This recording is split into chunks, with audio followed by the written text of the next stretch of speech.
आज हम लोग पढ़ेंगे कामागाटा मारू प्रकरण, जिसको कामागाटा मारू घटना के नाम से भी जाना जाता है। तो ये घटना क्या था, ये सब कुछ हम लोग जानेंगे इस वीडियो में। आप लोग वीडियो को आखिर तक देखिएगा। तो आप लोग हेडिंग डाल लेंगे कामागाटा मारू प्रकरण या घटना, कामागाटा मारू प्रकरण। सबसे पहले तो कई सारे लोग जो है इसका नाम सही से नहीं ले पाते हैं।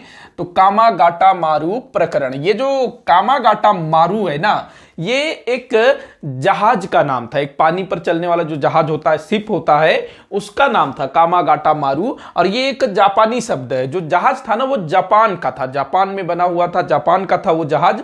तो उसको जो है हमारे एक भारतीय सिख बाबा गुरुदीप सिंह, उन्होंने इसको किराए पर लिया था कामागाटा मारू को।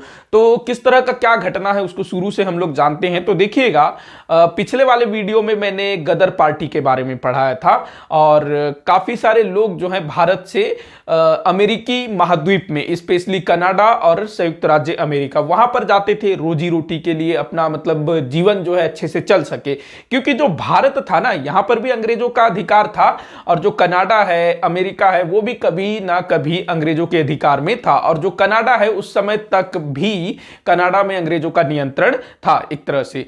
तो लेकिन इसके बावजूद भी ना, जो कनाडा है, अमेरिका है, वहां पर उतने ज्यादा अत्याचार नहीं होते थे। जीवन जो है थोड़ा सा ठीक ठाक था, सुखमय था। अगर आप में पुरुषार्थ है, आप मेहनती हैं, तो वहां पर अच्छे से अपना जीवन यापन कर सकते हैं। तो काफी सारे लोग, स्पेशली सिख लोग, ये लोग जो है वहां पर जाया करते थे। तो अब जो है क्या था कि वहां पर जो भारतीय रह रहे थे अमेरिका में, कनाडा में, तो वो लोग जो है धीरे धीरे अंग्रेजों के विरुद्ध संगठन बनाने लगे थे, ताकि भारत में जो है अंग्रेजों की सत्ता को उखाड़ फेंका जाए। इसलिए जो है वो लोग वहां पर कुछ संगठन बनाने लगे थे ताकि अपने भारत के लोगों की मदद कर सके। तो ये चीज हो रही थी। तो इन सब चीजों को खत्म करने के लिए जो ब्रिटिश सरकार है, उसके दबाव में आकर के कनाडा की सरकार एक कानून पारित करती है 1913 में। ये ब्रिटेन की सरकार के दबाव में ही ये सब हुआ था, ध्यान रखेंगे। तो जो कनाडा की सरकार है वो एक कानून लाती है। उस कानून के तहत ये बोला गया कि कोई भी भारत का व्यक्ति अगर कनाडा आना चाहता है तो वो जो है सीधे भारत से शिप में चढ़ेगा और उतरेगा कहां पर, कनाडा। मतलब कि उसका जो जहाज है वो सीधा जो है कनाडा आना चाहिए, बीच में कहीं भी रुकना नहीं चाहिए। अब आप लोग देखिएगा, जो भारत है और जो कनाडा है उसकी स्थिति देखिएगा। मैं ये मान चल रहा हूं कि आप लोगों को विश्व का नक्शा दिमाग में छपा होगा। देखो, आप लोग इतिहास पढ़ रहे हो ना, तो आपको भारत का भूगोल प्लस विश्व का भूगोल, नक्शा वगैरह, कौन सा देश कहां पर है, किस तरफ कौन सा सागर है, कौन सा पर्वत कहां पर है, कौन सा जंगल कहां पर है, कौन सा मरुस्थल कहां पर है। तो ये जो बेसिक चीजें हैं ये आपको मालूम होना चाहिए। बाकी जो भूगोल का जो होता है, जो सिद्धांत वगैरह, वो सब चीज भले आपको मालूम ना हो, लेकिन जो बेसिक भूगोल है, नक्शा, वो आपके दिमाग में छपा हुआ होना चाहिए। चलिए, फिर भी मैं यहां पर थोड़ा सा जो है ड्रॉ करने की कोशिश करता हूं। इस तरफ हम बना लेते हैं अमेरिका। कैसे बनाएंगे, कुछ ऐसा सा है ना, ये क्या बन गया, कुछ ऐसा सा है, हां। और इसके नीचे फिर उसका दूसरा वाला ऐसा है ना, ये आपका हो गया उत्तरी अमेरिका,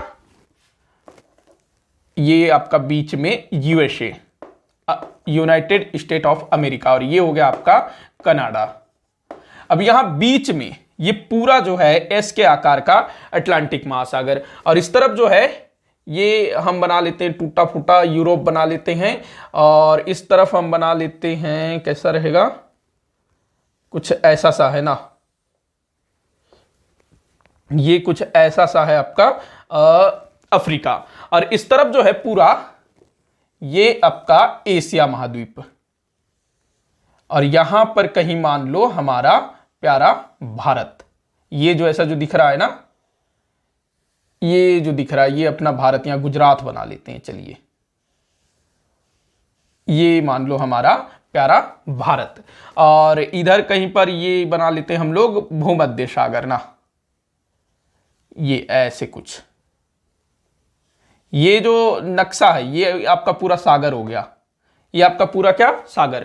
तो यहां पर देखिएगा, ये हो गया हमारा एशिया महाद्वीप, ये हो गया यूरोप, ये हो गया अफ्रीका, ये हो गया उत्तरी अमेरिका, ये दक्षिणी अमेरिका। 5 महाद्वीप ना, 1 2 3 4 5 और छठा हाँ हाँ, ठीक ठीक ठीक, इस तरफ फिर आपका ऑस्ट्रेलिया आ जाएगा और नीचे जो है अंटार्कटिका महाद्वीप। तो अब देखिए ये पूरा आपका फिर क्या हो जाएगा, अटलांटिक महासागर, ये हिंद महासागर, इधर आपका प्रशांत महासागर और इस तरफ भी प्रशांत महासागर। बीच में प्रशांत महासागर का एरिया बहुत ज्यादा पड़ता है ना। अब देखिए अगर आप लोगों को यहां से, ये इंडिया है हमारा, यहां से अगर आपको कनाडा जाना है, ये रहा आपका कनाडा, तो कैसे जाओगे आप लोग? यहां पर स्वेज नहर है, ये वाला जो है स्वेज नहर उस समय बन चुका था, स्वेज नहर है। उसके बाद रास्ते कैसे कैसे हैं, एक तो आप यहां से ऐसे निकल के स्वेज नहर होते हुए ये ऐसे जाओगे कनाडा। भाई बीच में कहीं ना कहीं रुकोगे ना, कितने सारे जगह है, यहां कहीं रुक सकते हो, यहां कहीं रुक सकते हो, फिर खुले समंदर में। अगर आप स्वेज नहर से नहीं जाते हो तो आप ऐसे जा सकते हो, ऐसे, ये इस तरह से, ये जो अपना वास्को डी गामा है ये ऐसे ही आया था इधर से, तो ये ऐसे जा सकते हो, तो यहां भी रुक सकते हो, आप कहीं भी रुक सकते हो और आपको रुकना ही पड़ेगा। उस जमाने में देखो उस समय ना टेक्नोलॉजी उतनी ज्यादा थी नहीं, जो इतनी बड़ी जो दूरी है उसको पार करने में काफी समय भी लगता था। हालांकि वास्को डी गामा के समय से थोड़ा सा कम लगता था, वास्को डी गामा के समय में तो महीनों लग जाते थे, लेकिन अब जो है थोड़ा सा बढ़ गया था, लेकिन फिर भी उतना नहीं बढ़ा था। आपको जो है डीजल पानी के लिए, अपना राशन वगैरह भरने के लिए, पानी वगैरह भरने के लिए बीच में रुकना ही पड़ता था। अगर आप इधर से जाते हो प्रशांत महासागर होते हुए तो आपको जो है क्या करना पड़ेगा, इधर सिंगापुर वगैरह होता हुआ जाना पड़ेगा इधर से। अब इधर खुला सागर है प्रशांत महासागर, तो आप बिल्कुल भारत से निकल करके पूरा प्रशांत महासागर जो कि खुला महासागर है, बीच में कहीं कोई टापू नहीं, कुछ नहीं, तो वहां भी आप जो है बिना रुके चल नहीं सकते। तो उसके लिए आपको जो है इधर जो आखिर में जो देश है ना, इधर पूर्व में, जैसे कि सिंगापुर, जो मलेशिया वाला जो छोटे छोटे द्वीप है, उनमें से किसी में जो भी आखिरी पड़ता है वहां पर एक ना एक बार आपको रुकना ही पड़ेगा अपना जो भी सामान वगैरह देखने के लिए। मतलब कि इतनी बड़ी जो दूरी है यहां से यहां तक अब बिना रुके नहीं जा सकते थे। अब जो इंग्लैंड की सरकार वो क्या चाहती थी कि भारत के लोग जो हैं वो यहां पर न जाएं, क्योंकि यहां पर वो लोग जाकर के क्या कर रहे हैं, पिछले वाले वीडियो में हम लोगों ने देखा गदर पार्टी बना लिया था और भी काफी सारी पार्टियां खड़ी कर दी थी। इसके अलावा भाई वो लोग तो इंग्लैंड में जाकर के भी विनायक दामोदर सावरकर, श्याम जी कृष्ण वर्मा, भीकाजी कामा, ये सब जो है इंग्लैंड में ही गदर मचा दिए थे। तो ये लोग चाहते थे कि भारत के लोग जो है दूसरे देशों में न जाएं, तो इसीलिए इंग्लैंड की सरकार जो है कनाडा की सरकार पर दबाव बनाती है कि तुम कुछ करो। तो कनाडा की सरकार जो है 1913 में एक कानून लाती है, उसके तहत बोलती है कि हमारे देश में कोई भी भारतीय व्यक्ति वो कैसे आएगा, सीधा वो जो है भारत से निकले, किधरी से भी आए, चाहे इधर से आए, चाहे इधर से आए, चाहे वो उधर से आए, प्रशांत महासागर तरफ से, बीच में कहीं रुकना नहीं है। सीधा वो यहां से निकला, मान लो बंबई बंदरगाह है या फिर कलकत्ता का जो बजबज बंदरगाह है या चेन्नई, कहीं से भी वो निकले भारत से, लेकिन बीच में वो जो है कहीं नहीं रुकना चाहिए। जो एक होता है ना non stop bus, non stop flight, उस टाइप से सीधा जो है आपको कहां उतरना है, यहां पर उतरना है। यहां पर एक बंदरगाह था वैंकूवर।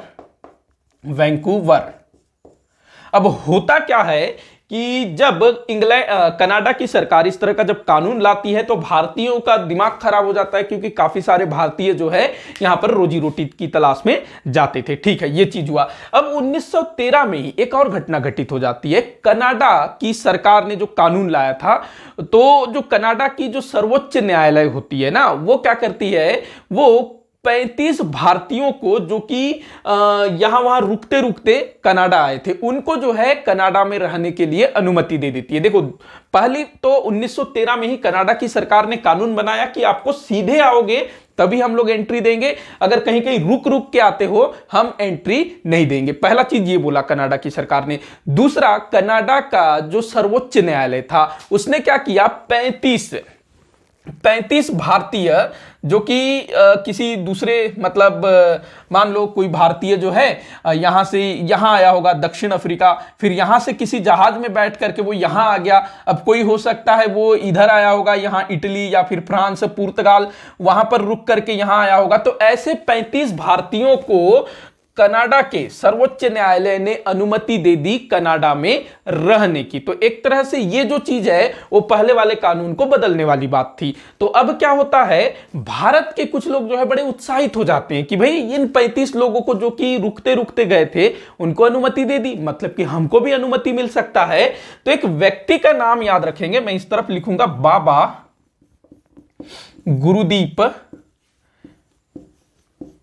गुरुदीप सिंह। ये एक बड़े व्यापारी थे, रईस आदमी थे। तो ये जो है एक सोचते हैं कि भाई क्यों ना चला जाए। अब संभव तो था नहीं सीधे जाने का, रुक रुक के ही जा सकते हैं, लेकिन 35 लोगों को अनुमति मिल सकता है तो हमको क्यों नहीं। तो बाबा गुरुदीप सिंह जो है ये जापान से एक नाव किराए पर लेते हैं। नाव नहीं था भाई, बड़ा जहाज था। तो कामागाटा मारू नामक एक बड़ा सा शिप जो है बाबा गुरुदीप सिंह ये किराए पर लेते हैं। अब ये जो बाबा गुरुदीप सिंह थे ना, ये इधर कहीं आपका सिंगापुर होगा, इधर नीचे जो मलेशिया वगैरह है ना, इंडोनेशिया, तो उस तरफ सिंगापुर है इस तरफ। तो जो बाबा गुरुदीप सिंह है वो वहां पर रह रहे थे। तो वहीं पर ना ये इस कामागाटा मारू जहाज को किराए पर लेते हैं और काफी सारे भारतीय लोगों से संपर्क करते हैं कि भाई कोई कनाडा चलने को तैयार है। तो काफी सारे लोग जाने को तैयार थे। उसमें बड़ी संख्या में सिख लोग थे, कुछ मुस्लिम थे और कुछ हिंदू थे। तो टोटल जो है 276 यात्री ये लोग जो है सिंगापुर से निकल जाते हैं। कहां के लिए? कनाडा के लिए। अब मस्त मतलब सब बड़ा अपना बड़े बड़े सपने लेकर के निकल गए कि भाई हम लोग कनाडा जाएंगे, वहां पर अच्छे से रहेंगे, मेहनत करेंगे, कमाएंगे, खाएंगे बढ़िया से। तो ये 276 लोग जो है ये पहुंचते हैं 23 मई 1914 को। 23 मई 1914 23 मई 1914 को इस वैंकूवर पहुंचते हैं। ये वैंकूवर इधर ही है ना। तो 23 मई 1914 को ये लोग वैंकूवर पहुंचते हैं। लेकिन क्या होता है कि जो कनाडा की सरकार है वो इस जहाज को उतरने से रोक देती है। अपना वो कानून का हवाला देती है कि हमारा जो कनाडा सरकार है, अगर कोई भारत का व्यक्ति सीधे नहीं आता है, रुक रुक के आता है, तो उनको हम प्रवेश नहीं देंगे। अब ये लोग जो है कहां से निकले थे? सिंगापुर से निकले थे। मतलब कि भारत फिर सिंगापुर, लेकिन जहाज जो है सिंगापुर से ही निकला था, भारत से नहीं निकला था। लेकिन हुआ ना, सीधा नहीं आए थे लोग, सिंगापुर होते हुए आए थे। तो उस चीज का हवाला देते हुए इनको जो है वैंकूवर बंदरगाह पर उतरने से मना कर दिया जाता है। बोल दिया जाता है वापस जाओ, हमारा जो कानून है उसके अनुसार तुम लोग जो है यहां पर नहीं उतर सकते। अब बड़ा मतलब एक तरह से बड़ा टेंशन वाला माहौल हो गया होगा। भाई इतना दूर गए हैं, इतना खर्चा करके, अब उतरने नहीं दिया जा रहा है। तो वहां जो कुछ लोकल थे, जो मतलब पहले से जो भारतीय वहां पर रह रहे थे, तो वो लोग जो है इनके लिए आवाज उठाते हैं कि भाई इनको उतरने दिया जाए। और ये वाली बात भी बोली जाती है कि 35 भारतीयों को तो आपने अनुमति दे दिया। तो कुछ लोगों का नाम याद रखेंगे, जैसे कि हुसैन रहीम, आपसे पूछा जा सकता है। अब ना इन सब चीजों से भी अच्छा खासा क्वेश्चन पूछा जा रहा है, तो ध्यान रखना। हुसैन रहीम, सोहन लाल पाठक। गदर पार्टी जब हम लोग पढ़ रहे थे वहां पर सोहन सिंह भाकना थे ना, ये पाठक हैं, सोहन लाल पाठक। उसके बाद है बलवंत सिंह। तो ये लोग मिलकर के एक कमेटी बनाते हैं जिसका नाम था शोर कमेटी, जिसको हिंदी में बोलेंगे तटीय समिति। ये जो है इनको उतरने देने के लिए एक तरह से ये लोग जो है कमेटी बनाते हैं और अपने स्तर पर कोशिश करते हैं कि इनको जो है यहां पर उतरने दिया जाए। इसके अलावा जो अमेरिका में जो लोग रह रहे थे, जो हम लोगों ने पिछले वाले वीडियो में देखा था ना, जिन्होंने वहां पर गदर पार्टी और काफी सारी चीजों की स्थापना की थी, तो वो लोग भी इनके समर्थन में आ जाते हैं। जैसे कि भगवान सिंह हो गए, मैं नाम लिख देता हूं, भगवान सिंह। उसके बाद बरकतुल्ला, इन्होंने सबसे पहले पार्टी बनाई थी ना अमेरिका के न्यूयॉर्क में, बरकतुल्ला। उसके बाद सोहन सिंह भाखना,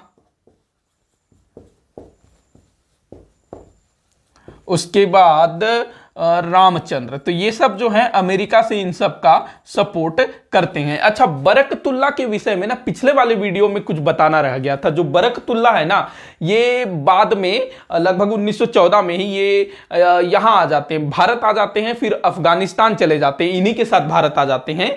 और बरकतुल्ला जो है अफगानिस्तान चले जाते हैं और वहां पर काबुल के महाराजा महेंद्र प्रताप सिंह के साथ मिलकर के अंतरिम सरकार, अस्थाई अंतरिम सरकार की स्थापना करते हैं। और बरकतुल्ला को जो है प्रधानमंत्री बनाया जाता है और राजा महेंद्र प्रताप सिंह वो राष्ट्रपति बनाए जाते हैं। तो भारत का पहला अंतरिम सरकार 1915 में अफगानिस्तान में बना था, उसमें बरकतुल्ला जी का भी विशेष योगदान था। ये तो प्रधानमंत्री बनाए गए थे। और इस अस्थाई अंतरिम सरकार को जर्मनी जैसे देशों ने, जर्मनी हो गया, रूस हो गया, इन्होंने मान्यता भी दी थी। तो ये लोग जो है अपने स्तर पर इनको यहां उतरने की मतलब इनको जो है सपोर्ट करते हैं कि इनको यहां पर उतरने दिया जाए। लेकिन भाई जो कनाडा है उसके ऊपर ब्रिटिश सरकार का, अंग्रेजों का नियंत्रण था, दबाव था, तो ये लोग बिल्कुल मना कर देते हैं और जो जहाज है उसको वापस भेज दिया जाता है। अब ये लोग पहुंचे थे, कब पहुंचे थे? 13 मई 1914 को। अब जब ये लोग वापस जा रहे होते हैं, मतलब वैंकूवर से वापस भारत के लिए, तभी जो है विश्व युद्ध शुरू हो जाता है, प्रथम विश्व युद्ध। जब और फिर अंग्रेज सरकार क्या कहती है, सीधे इस जहाज को, ये जो कामागाटा मारू जहाज है, इसको सीधे जो है कलकत्ता के बजबज बंदरगाह में लाया जाए। तो ये लगभग सितंबर 1914 को ये जो है कलकत्ता के बजबज बंदरगाह में पहुंच जाता है। अब ये जो थे ना बरकतुल्ला हो गए, ये इन्हीं के साथ हो लेते हैं, इन्हीं के साथ आ जाते हैं। और भी काफी सारे लोग थे। तो ये लोग जो हैं इन सबको बोलते हैं कि तुम्हारे साथ जो दुर्व्यवहार हुआ है, जो अत्याचार हुआ है, तुमको इसका विरोध करना चाहिए। इस टाइप से ये इनको जागृत करने की भी कोशिश करते हैं, लेकिन ऐसा कोई होता नहीं है उतना। आगे चल के मतलब भारत में पहुंचने के बाद सारा कुछ करने का होता है। लेकिन जो अंग्रेज हैं उनको इस तरह से, मतलब अंग्रेज जो है मतलब वो एक तरह से अत्याचार ही करना था उनको। अंग्रेज क्या करते हैं, इनके ऊपर आरोप लगाते हैं, ये जो कामागाटा मारू जहाज है इसके ऊपर आरोप लगाते हैं कि इस जहाज में अमेरिका से वहां के जो क्रांतिकारी लोग थे, जो गदर पार्टी के जो लोग थे, वो लोग भी छुप करके आ रहे हैं और काफी सारी क्रांतिकारी गतिविधियों को ये लोग अंजाम देने वाले हैं। ऐसा आरोप लगा करके जब ये जहाज बजबज बंदरगाह पर पहुंचता है ना, तो इसको वहां रोक लिया जाता है और जो अंग्रेज है वहां पर गोली चला देते हैं उस जहाज पर। भाई जहाज में कौन थे? ऐसे लोग थे जो कि कनाडा में जा करके वहां मेहनत मजदूरी करके अपना जीवन यापन करना चाहते थे। उनका क्रांति से कोई लेना देना नहीं था। हाँ, आगे चल करके उनको अपने, जब उनका व्यक्ति की पहली प्राथमिकता क्या होती है, अपना पेट होता है, पहले वो लोग अपना रोजी रोटी सब व्यवस्था कर लेते, उसके बाद क्रांति भी करते। हालांकि अभी वो जो है इस अत्याचार का विरोध करने को भी तैयार थे, लेकिन ऐसा कोई नहीं था, उनके पास कोई हथियार नहीं था, कुछ नहीं था कि वो लोग जो है जैसे ही कलकत्ता बजबज बंदरगाह में उतरेंगे तो अंग्रेजों को मार देंगे, ऐसा कुछ था नहीं। बस अंग्रेजों को जो है एक तरह से अपना वहसीपन दिखाना था। तो जैसे ही यहां पहुंचते हैं ना बजबज बंदरगाह में, तो अंग्रेजों द्वारा वहां गोली चला दिया जाता है और लगभग 18 लोग यहां पर जो है मारे जाते हैं। 18 लोग यहां पर मारे जाते हैं, ये जो जहाज के अंदर बैठे थे। और कुछ लोग जो है भाग भी जाते हैं, जैसे बाबा गुरुदीप सिंह हो गए और कुछ जो बरकतुल्ला भी वहां से सकुशल निकल जाते हैं, क्योंकि इनको डर था इनको गिरफ्तार कर लिया जाएगा। देखो कोई गुनाह तो किया नहीं था बाबा गुरुदीप सिंह ने, बस उन्होंने एक जहाज किराए पर लिया, जैसे एक ट्रांसपोर्ट कंपनी होता है कुछ उस टाइप से जहाज किराए पर लिया, और ये जो 276 लोग हैं इनको लेके चल दिए। इनसे टिकट लिया होगा ना, फ्री में थोड़ी ना ले जा रहे होंगे, टिकट लिया होगा उनसे कि वहां जाना है, इस टाइप से। अब जो है गोली चला दिए तो लगभग 18 लोग यहां पर जो है मारे जाते हैं और 202 लोगों को गिरफ्तार करके पंजाब भेज दिया जाता है, जहां उनको जेल में डाल दिया जाता है। मतलब 202 लोगों को जो है गिरफ्तार कर लिया जाता है, 18 लोग इसमें मारे जाते हैं। तो ये एक तरह से जो आप जालियांवाला बाग हत्याकांड देखते हैं ना, जिसमें निहत्ती भीड़ पर गोली चला दिया गया था, तो कुछ कुछ उसी टाइप का चीज था ये। यहां मतलब ऐसा कुछ नहीं था कि ये लोग जो है उतरते ही भारत में, जैसे ही बजबज बंदरगाह में उतरेंगे वैसे ही ये लोग जो है धाय धाय धाय सब अंग्रेजों को मार देंगे, वैसा कुछ था नहीं। एक तरह से ये जो है अंग्रेज जो है फालतू का यहां पर जैसे जालियांवाला बाग हत्याकांड में कि कुछ कुछ वैसा ही था। उसके पहले हुई एक छोटी सी जालियांवाला बाग हत्याकांड इसको हम लोग बोल सकते हैं। तो 18 लोग मारे गए और इन बेकसूर 202 लोगों को जो है गिरफ्तार करके जेल में डाल दिया गया, पंजाब के जेल में। और इस घटना का ना उस समय भारत में जो क्रांतिकारी आंदोलन, जो राष्ट्रीय आंदोलन चल रहा था, उसमें काफी प्रभाव पड़ा। और जो क्रांतिकारी संगठन थे उन्होंने फिर गुप्त रूप से ना एक बहुत बड़ी क्रांति करने की कोशिश भी की थी, जिसमें उनको असफलता मिला था। और वो इसी घटना के कारण, क्योंकि ये सब के सब निर्दोष लोग थे, कोई ऐसा नहीं था कि कोई किसी बड़े क्रांतिकारी संगठन से कोई जुड़ा हुआ था या फिर कोई कुछ इस टाइप के काम से जुड़ा हुआ था, ऐसा कोई नहीं था। सबके सब जो है आम लोग थे, साधारण लोग थे, जो कि अपना जीविका चलाने के लिए कनाडा गए हुए थे। तो ये था भाई आपका कामागाटा मारू प्रकरण। तो इसको ध्यान में रखना। और ये भी एक तरह से जो है अंग्रेजों के अत्याचार पूर्ण नीति को दर्शाता है। एक तो पहला उन्होंने क्या किया, कनाडा में इनको उतरने नहीं दिया, कनाडा की सरकार पे दबाव बनाया कि इनको उतरने मत दो। उसके बाद जब ये लोग भारत पहुंचते हैं तो अपने साथ थोड़े ना कोई परमाणु बम लेके आए थे या फिर थोड़े ना कोई वहां से हथियार लेके आए थे, भाई वहां उतरने ही नहीं दिया गया, तो ये लोग क्या लेके आएंगे बताओ। तो ये चीज था, तो इसको ध्यान में रखिएगा। पूछा जाता है यहां से प्रश्न। तो वीडियो जो है यहीं पर समाप्त होता है। वीडियो को आखिर तक देखने के लिए बहुत बहुत धन्यवाद।